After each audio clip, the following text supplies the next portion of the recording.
Welcome everyone to the AML Incubator Q&A series. We're putting these together to cut through the noise and talk about what's really happening in the compliance space. I'm the head of strategic partnerships and institutional development.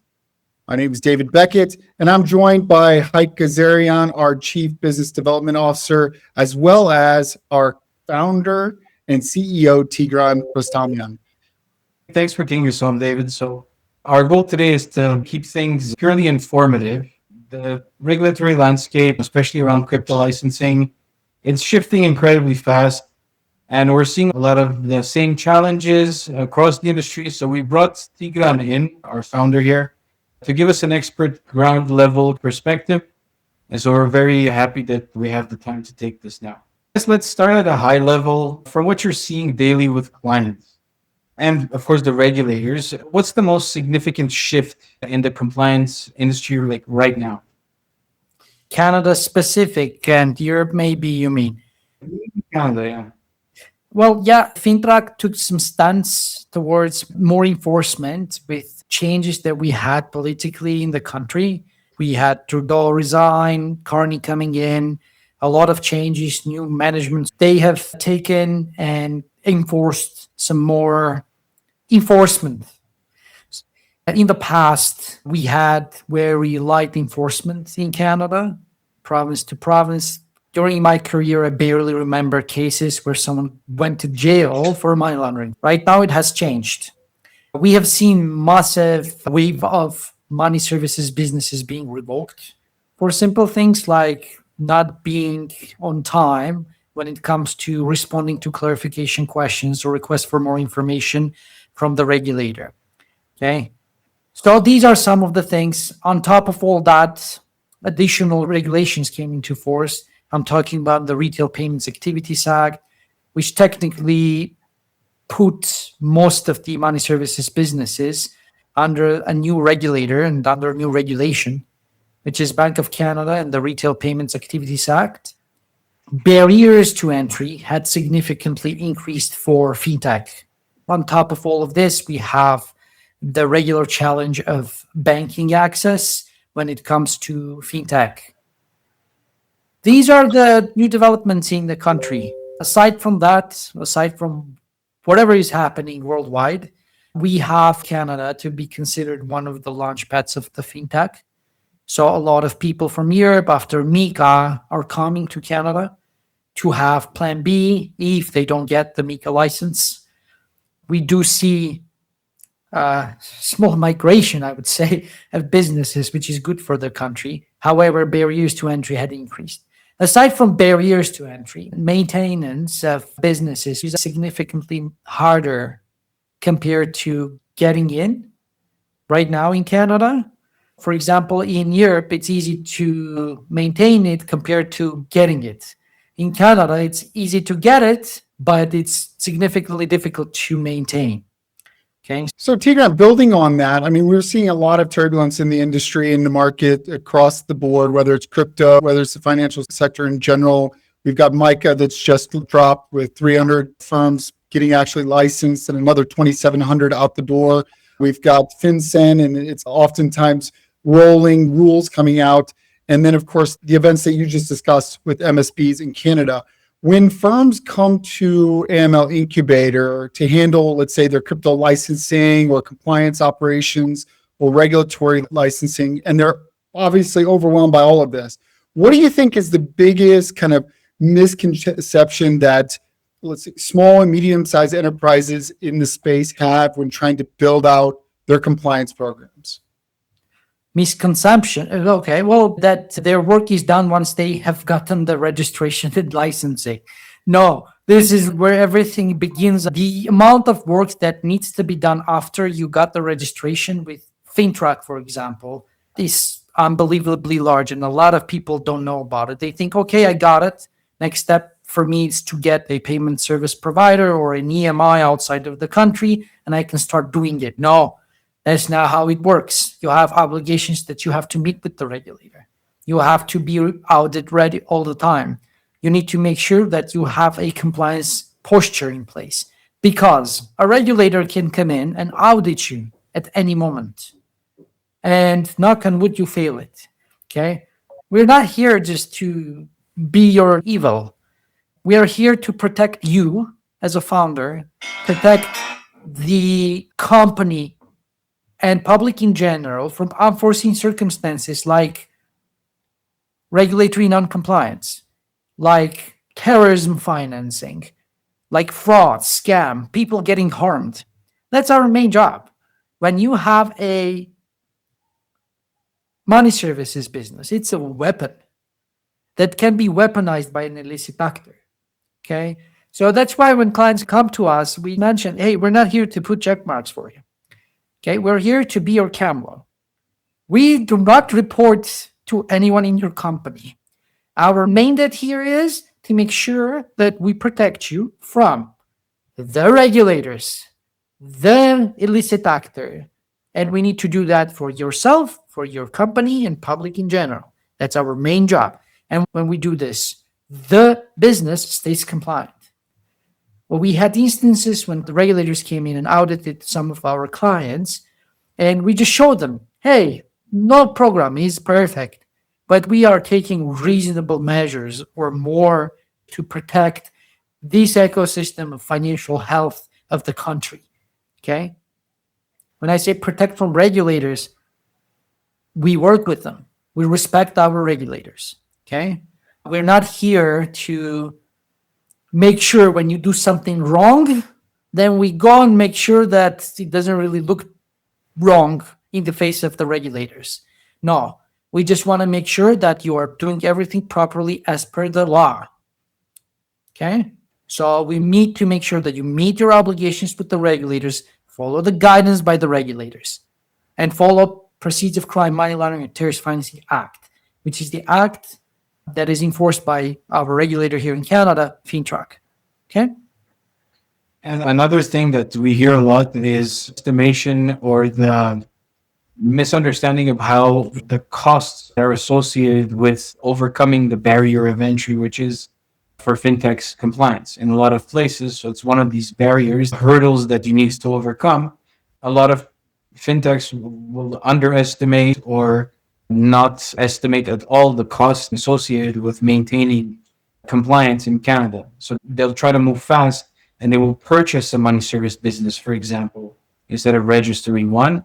And then they're like, oh, yeah, but there's maintenance costs every month, for example, in order to maintain your in-house CAMLO and things like that. So can you comment on that? Yeah, again, you know my stance about buying money services businesses. I'm not a big fan of it. Listen, again, for everyone, AML Incubator charges for registering money services businesses in Canada. However, again and again and again, it is free. Okay? We charge for it, but it is free. You, as a fintech business, can go on a website and follow step by step how to do it and just do it. Okay? You don't need to pay for it. We charge for it. The reason why we charge for it is because aside from the registration, which is pretty simple to do, we build your program. You cannot really just, buy the service from AML Incubator for the purposes of registration. No. 90% of these funds that we use is to develop your written compliance program, risk assessment, trainings. And we make sure that when you leave us, you do know what to do. Okay? When it comes to buying money services businesses, technically speaking, it's not illegal. You still can do that. Okay? However, there's a lot of problems that comes with it. Problem number one is that you don't know what you're buying. And doesn't matter how much due diligence you do for the money services business, there are always some stones underneath. Third thing is cost itself. Okay? Typical money services businesses right now goes from $30,000 to $150,000. I've seen like everything. Okay? We do have instances when one of our clients wants to sell their MSB. That's kind of okay for us. Like we facilitate that by introducing some of our clients to potential buyers. That's okay because our main service that we offer is fractional compliance leadership. Okay? The problem that I see here is that some businesses in the past 3-4 years had registered hundreds of money services businesses for the purposes of sale. And They don't care who they sell it to. I have seen scammers, known brothels in Canada building where they registered it with hundreds of MSBs there. Like, it's crazy. Okay. So we need to be very mindful of all of these situations. This is very easy to be fixed, by the way. If FINTRAC does registration quicker, all of this black market would be gone. If FINTRAC is listening to this, hopefully they will listen in consideration. We have a lot of backlog for the work that we do with FINTRAC. We understand it. Okay. We're probably one of the only firms that says, hey, it's our regulator, leave them alone. Okay. Do they have a room for improvement as an agency? 100%. It's insane, really, what I have seen. However, leave my regulator alone. The reason why I can say this is because I worked elsewhere too. I did some, work with other regulators in the past. Ours are angel. Okay. Canada has angels. That's how good the regulator is. We respect FINTRAC. We respect Bank of Canada. Yeah, Tigran, that's a perfect point for the segue I wanted to go into, which is about this institutional respect. Misconceptions about fractional CAMLO services is that you may not get that relationship and that respect. And I think it's actually the opposite. I think when you bring in a full-time CAMLO, unless that person is deeply embedded, and there's only a few of those, with yourself included, in the world that have that kind of respect and relationship. When you bring in that new person, they've got to build that relationship. Whereas you bring in someone like AML Incubator with established relationships, with established respect, you're automatically bringing your company up to a level of respect because you're utilizing someone like us in that relationship. Let me just say something really quick, okay? I'm not really sure that FINTRAC knows my name. Okay. So, however, we do know that we are a company that knows how to build compliance programs. Okay. And it's setting up a standard for it. When we go and take over a client, we want to make sure that we build a compliance program that is setting a standard in that industry. It has to be the best. Okay. So Fintech is liquid. It's always new. Okay. I remember back in the day when we started doing compliance within the realm of virtual assets, we had to use mempool, Bitcoin scanner, and I had to manually do investigations. All of this was new. The map was not indexed enough. Okay. There was different third-party service providers that didn't even have some of the wallets identified yet to be belonging to illicit actors. Okay, it was new. Okay, and right now we see the same. Every day I see some new cool DeFi project, and we need to reinvent the compliance day in, day out. Okay, so we need to set the standard. When you set the standard, you have zero problems with the regulator. And this is what establishes your name technically with the regulator. And you need to be open with the regulator. Doesn't matter where you're at, by the way. Canada, Europe, Malta, USA, you need to go to them and work with them. You cannot really fight regulators. They're doing their job. Sometimes there might be instances when someone from the regulator is not as expert as the private sector. That's okay. Right? At the end of the day, they're doing their job. We need to remember this. And lastly, what I would like to add here within regards to fractional compliance, what we do, forget about it being ineffective. Okay? Full-time employees are ineffective. I can state that right now. Okay? Fractional compliance is more effective because it gives you the flexibility and expertise. Okay, so when we do compliance, we do in many sectors at the same time. Envision it this way. You are choosing an occupation, okay, but that occupation has many layers. However, in the past, within the history, Each individual was to be responsible for one layer or one component of that occupation. For example, with lawyers, you're a commercial lawyer, you're a real estate lawyer, divorce lawyer, I don't even know the names, right? But then you come in and you practice everything related to law all the time, okay? So this is what fractional compliance is. When we take a client, we take many of them at the same time as a group, as a team, and we do compliance for many sectors, be it the foreign exchange dealer, be it the payment service provider, be it the crypto, be it DeFi, NFTs, banks, neobanks, credit unions, crowdfunding platforms, check cashing businesses. Okay? Envision if you're a expert check cashing businesses. You go into a crypto, you might have trouble because it's new. And fractional compliance provides you an expert. The experience is significantly higher. I'll give you one simple example. Did you know that 1 year working in AML, you're a target for headhunters right away? Because bigger platforms, like, especially when it comes to virtual assets, we actually get a lot of instances where headhunters want to headhunt our employees to go into bigger places, like say Binance, KuCoin, and so on. Get attempted poaching a lot. This is what is happening. I want to emphasize what I just mentioned to both of you. Fractional compliance is significantly more effective in today's world with new order that we have, with all the new developments, than full-time employee. What you just said goes into what my next question was. Thanks for that. There still needs, there's all these technologies out there. Everybody's coming up with a new KYC, KYB, transaction monitoring, this and that, all in one AML compliance software. But the need for human oversight still brings that critical role to the surface, which is that in Canada, you actually have to have a chief anti-money laundering officer, a CAMLO. In other jurisdictions, the equivalent of an MLRO or a CCO. It's when companies get bigger, when there's more differences between these people.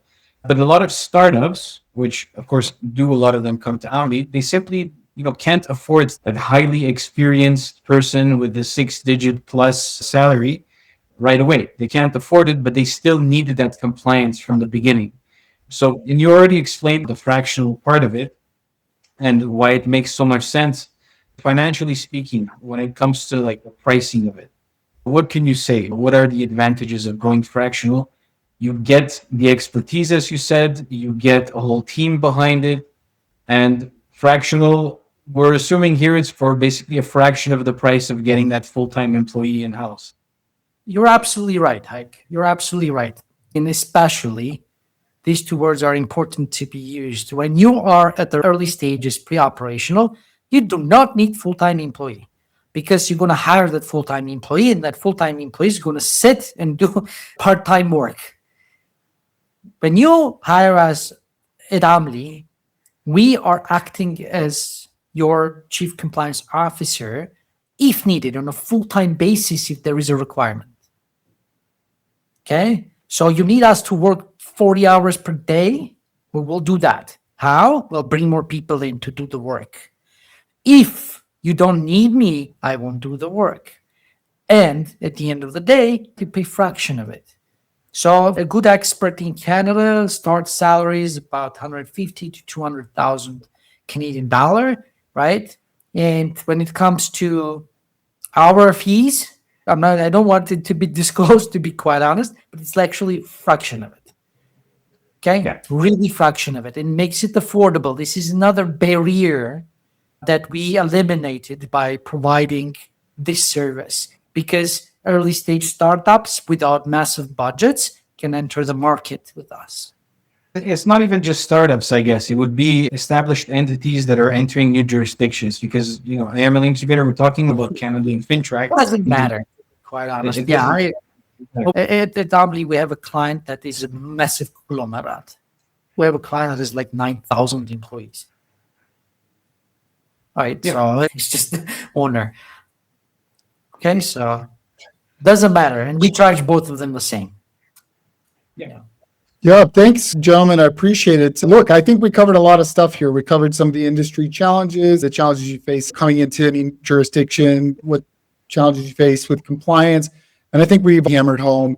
Hopefully, we've gotten to the point that people understand that fractional CAM services is for nearly everyone that's facing compliance challenge, right? Right. Because there's also just a shortage of good compliance experts out there, and everybody cannot have a full-time experienced CAMLO working there. It's impossible. It's absolutely impossible. Thank you, Tigran. Thank you, Hike. Thanks for sharing your thoughts with us. We wanted to shed some light on compliance, the challenges, and the strategic value of having a fractional CAMLO model. We'll see everyone in the next session. We'll touch on some other topics, and we look forward to speaking with everybody out there. If you have any questions, feel free to reach out to any one of us and comment below. Have a great day. I appreciate David and I love you both. My heroes at BizDev and Oxygen of AML. Good job. Thank you. Bye.